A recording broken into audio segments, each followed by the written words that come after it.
All right, this tutorial is for Module 10, Lesson 4, Task 2 on areas of composite figures. All right, so let's see. A section of a basketball court is shown. Okay, so we've got this shape right here. That's got dimensions of 19 by 12, and hopefully you recognize that as a rectangle. And then we've got this shape right here that hopefully you recognize as a semicircle, but they only give us one portion of it. They give us that 12, which would be represented by the diameter. Okay. So the first question, again, what shapes are there? And hopefully you notice that it's a rectangle and a semicircle. Okay. All right, find the dimensions and of the simple geometric figures, choose your correct words and numbers to make the statements true. So the rectangle has a length of, let's see, what's my length? Okay, well, the length, this is my length right here, and my width. So length is 19, width is 12. So length 19, width 12.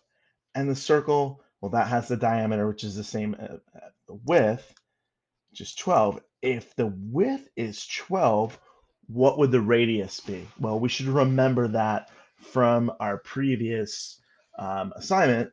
Okay, to find my radius, okay, I take my diameter and I cut it in half or I divide by 2. So let's see, 12 divided by 2, that would be 6. Okay, all right. Now, how is the area of a semicircle related to the area of a circle with the same radius? Well, if you find the area of the circle, how would you find the area of a semicircle? Well, a semicircle is just half of a circle, so I would just divide it by 2, right? I would just find half of it, right? Okay, so the area of a semicircle is half the area of a circle, right? Okay, so once we find the area of the circle, we just need to find half of it. We have the radius of it, so it shouldn't be too difficult to find.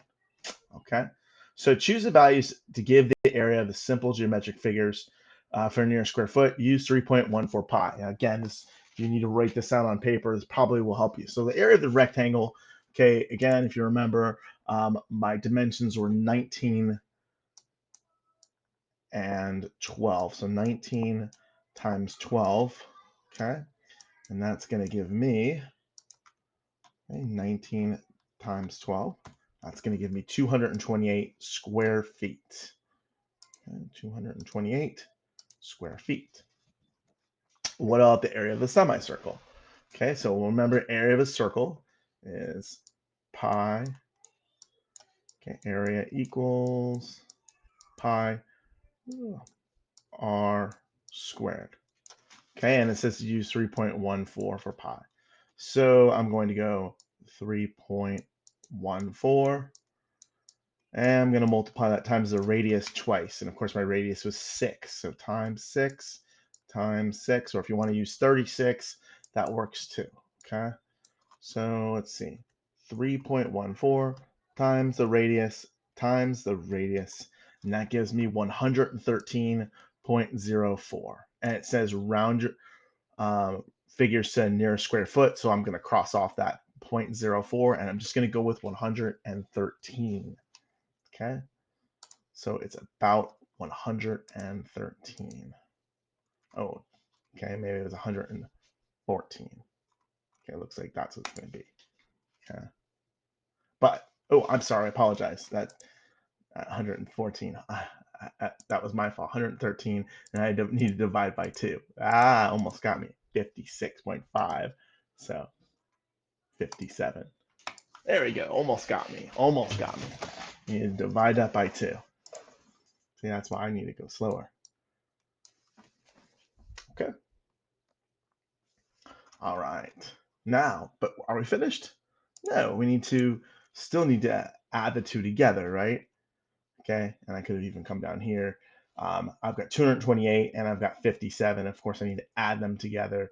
228 plus 57 is 285. And all that area, all that work paid off, and you've got the answer. Okay, hopefully this tutorial was helpful for you.